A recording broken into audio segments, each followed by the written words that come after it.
Sorting Laundry by Alicia Vietti. Richie. Folding clothes, I think of folding you into my life. Our king-size sheets, like tablecloths for the banquets of giants. Pillowcases, despite so many washings, seem still holding our dreams. Towels patterned orange and green, flowered pink and lavender, gaudy, bought on sale, reserved, we said, for the beach, refusing even after years to bleach into respectability. So many shirts and skirts and pants recycling week after week, head over heels recapitulating themselves. All those wrinkles to be smoothed or else ignored, they're in style. Myriad uncoupled socks, which went paired into the foam like those creatures in the ark.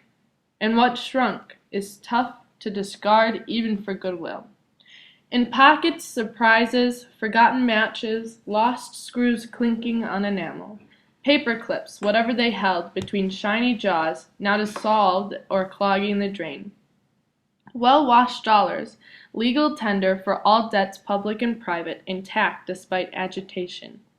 And, gleaming in the maelstrom, one bright dime, broken necklace of good gold you brought from Kuwait, the strangely tailored shirt left by a former lover. If you were to leave me, if I were to fold only my own clothes, the convexes and concaves of my blouses, panties, stockings, bras turned upon themselves, a mountain of unsorted wash could not fill the empty side of the bed. In this poem, the speaker states that one can fold a person into his or her life the same way a person folds clothes. The idea that sheets are king-size represents the fact that a relationship is something bigger than just one person. It needs two people.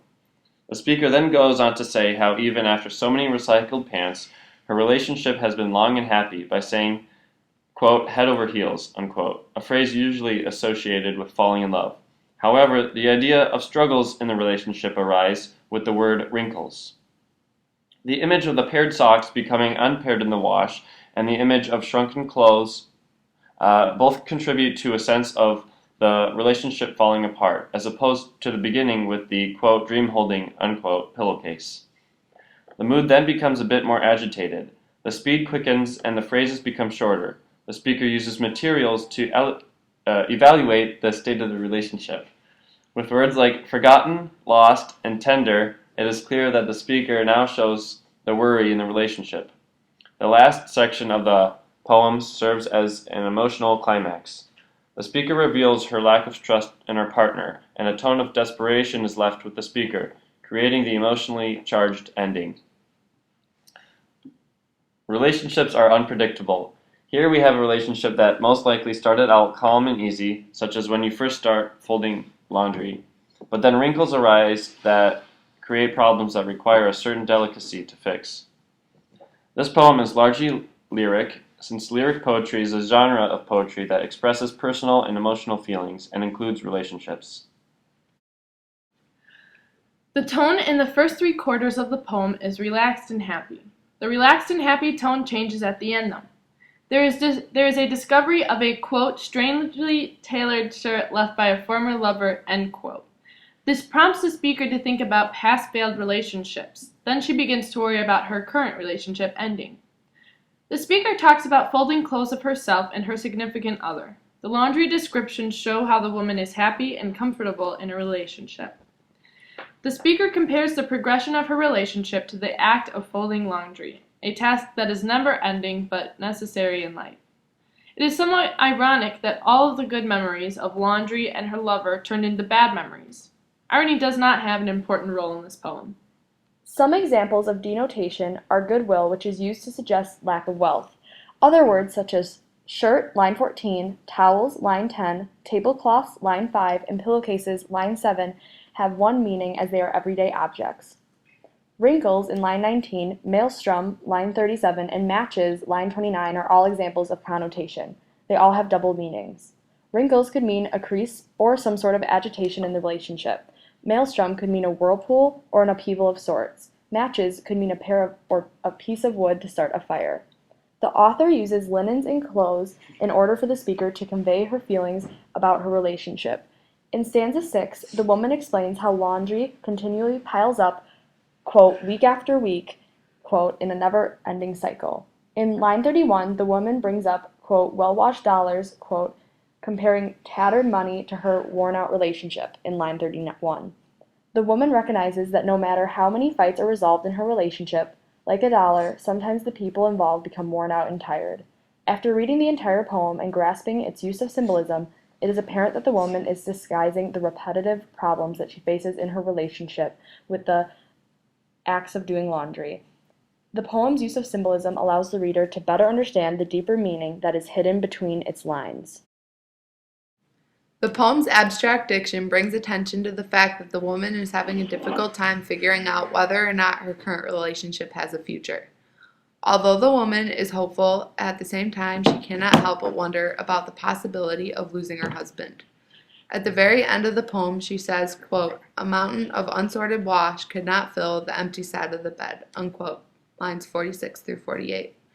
In line 24, the Noah's Ark and the paired animals is a biblical reference. In line 27, there is a reference to Goodwill, a charity foundation. The word order of the poem conforms to the usual subject-verb-object or SVO word order, where the verb follows the subject and the object follows the verb. Normally simple language, but higher level diction comes up periodically. Like a steady relationship bumps in the road come up that aren't always tackled smoothly. Visual imagery is the most prevalent type of imagery in the poem, as shown by the following two examples. Quote, all those wrinkles to be smoothed or else ignored, they're in style, unquote. And, quote, myriad uncoupled socks which went paired into the foam like those creatures in the ark, unquote. Auditory imagery is another type of imagery shown in the following example. Quote, lost screws clinking on enamel, unquote. Tactile imagery is also shown when the speaker says, quote, all those wrinkles to be smoothed, unquote. The images of wrinkles in clothes and socks become uncoupled in the wash, showing the reader that the relationship in the poem is falling apart. Really, the whole poem is an example of conceit. The length of the poem adds to it because it explains all of the details of the laundry really well. It talks about the different kinds of laundry and all of the things that end up in it. Their life together is compared to the laundry throughout the whole poem, and the different aspects found in the laundry are all the different parts of their lives together. This adds significance to do simple or small activities like the laundry. There is simile in, quote, our king-size sheets like tablecloths for the banquets of giants, myriad uncoupled socks which went paired into the foam like those creatures in the ark, end quote, which also is an allusion. There's personification in line 4, quote, king-size sheets, end quote, which represents the large size of their love. The love itself is king-sized. There's also personification in lines 8 through 9, quote, seams holding our dreams, end quote. Though the love may be a little worn, like the pillowcase, it is still binding and wholesome. There's also personification in lines 14 through 15, quote, so many shirts and skirts and pants recapitulating themselves, end quote. This represents the story of love. Each item of clothing has its own story, its own place in their life. Lines 49 through 51 would be an understatement because of the speaker's. If the speaker's husband ever left her, she would be left with so much more than an empty side of the bed. She would have a gaping hole in her heart. There is metonymy in lines 44 through 45. Quote, if I were to fold only my own clothes, end quote, is a metonymy because it is representative of her losing her husband, not of her just doing laundry. There is also paradox in lines 49 through 51, quote, a mountain of unsorted wash could not fill the empty side of the bed, end quote. This poem uses various sound techniques such as euphony, cacophony, onomatopoeia, alliteration, assonance, consonants, and various rhyme schemes. Some examples of euphony in the poem are smooth, gleaming, bright, and flowered. They add a light feel to the poem and symbolize the happy parts of the relationship. Examples of cacophony are, quote, and what's shrunk is tough to discard, unquote, clinking, agitation, and broken. These add a more tense feeling to the poem. An example of onomatopoeia is the clinking in line 30. Alliteration example is so many shirts and skirts and pants were cycling week after week head over heels. It's the repeating sound, initial sound of words such as shirts and skirts. Assonance. The following example demonstrates the assonance in the poem. Fold and close, I think of folding you into my life. This section provides repetition of the vowel O. Consonants. Pillowcases, despite so many washing, seems still holding our dreams. The convexes and concaves of my blouse, panties, stocking, bras, turning upon themselves. And the various rhyme schemes are versely. The form of the poem contains 17 tercets in free verse. The significance of this poem is that relationships are never ending, they require hard work to sustain them, and it would be difficult to imagine life without them. There is no patterned rhythm, there are many run-on lines which gives a feeling of the speaker's thoughts. There is also no meter.